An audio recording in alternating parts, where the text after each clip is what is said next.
todopoderoso, sino que lo todopoderoso es la naturaleza misma. Spinoza dice que concebir a un Dios que no es extenso es quitarle una de sus perfecciones. Entonces, un Dios absolutamente infinito no solamente tiene que incluir el pensamiento, sino que además tiene que incluir la extensión. Ahora bien, ¿qué es esta extensión?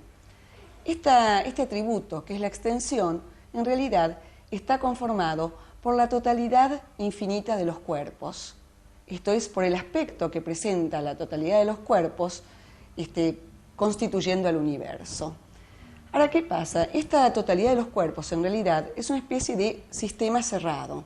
Hoy en día podríamos decir, y este es un anticipo realmente revelador de Spinoza, que el sistema de la extensión es un sistema de energía. ¿Por qué?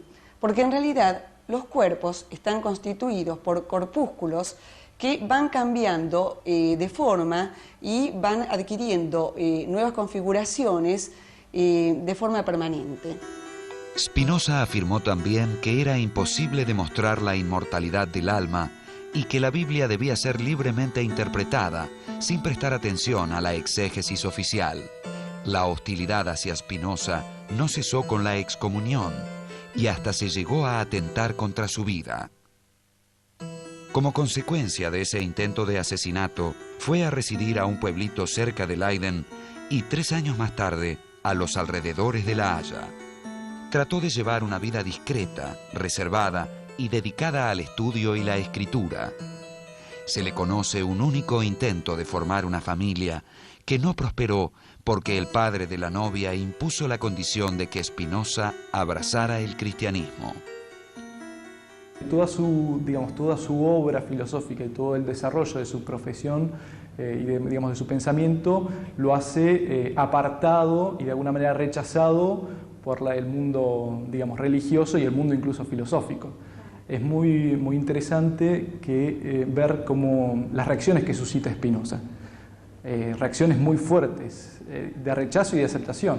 O sea, por ejemplo, algunos han llegado a decir que de todos los hombres que el diablo había utilizado para destruir la obra de Dios, Spinoza era el peor de todos. Incluso algunos lo acusaban que como en realidad se dedicaba a escribir y a trabajar de noche, lo hacía porque se ocupaba de obras de las tinieblas.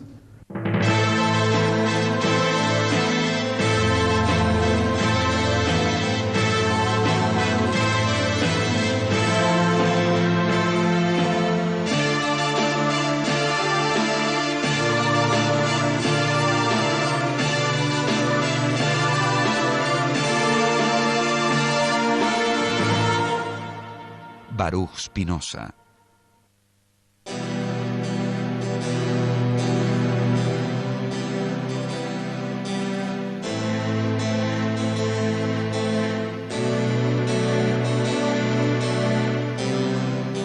En 1673 se le ofreció una cátedra de filosofía en la Universidad de Heidelberg, pero la rehusó para mantener su independencia y aislamiento. Solo 2 obras fueron publicadas por Spinoza durante su vida: Los principios de la filosofía de Descartes y el Tratado teológico político, aparecido anónimamente en 1670. Poco después de su muerte, irían apareciendo sus otros escritos y su obra más importante, La ética demostrada según el orden geométrico. Porque en realidad Spinoza escribió su obra principal siguiendo el método de Euclides.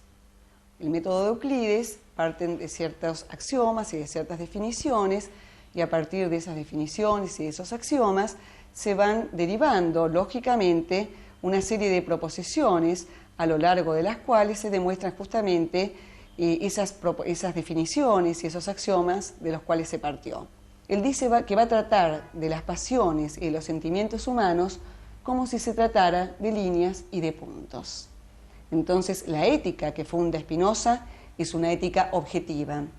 Es una ética que es deducida justamente como se deducen las propiedades de un triángulo.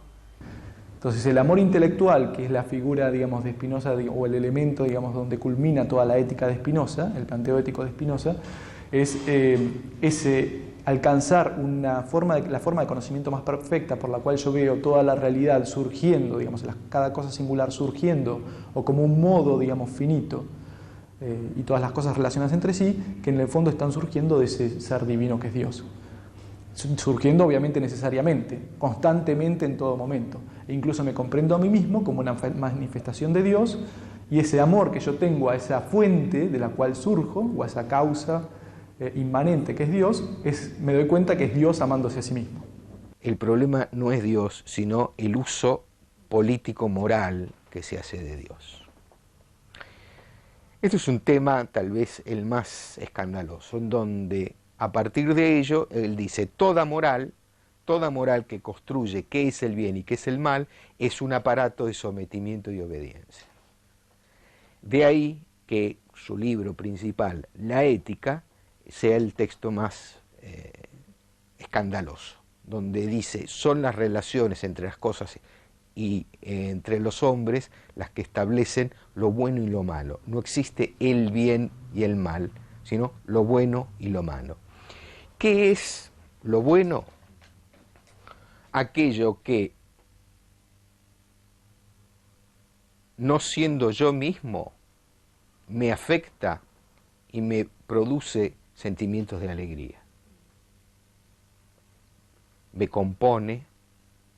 Aquella otra cosa que el término que utiliza son encuentros, que se generan encuentros y composiciones. Lo que genera desencuentros y descomposiciones en las afecciones entre los seres y las cosas son las pasiones tristes. Spinoza, tanto en la ética como en su tratado político, hace una crítica muy fuerte a aquellos filósofos y teólogos que tratan a las pasiones humanas como si fueran pecados o vicios de una recta razón. Y lo que va a marcar Spinoza es que las pasiones son constitutivas de la naturaleza humana, que son tan naturales como las acciones. Y bueno, que solo sobre el reconocimiento de este carácter pasional, ineludible en todo hombre, es que efectivamente se va a poder acceder al conocimiento. La filosofía de Spinoza parece priorizar el aspecto lógico, formal o arquitectónico del sistema, su orden geométrico. Sin embargo, le da gran importancia a aspectos tan poco formales como el cuerpo, las pasiones, los afectos y ese deseo o impulso que recibe el nombre de conato.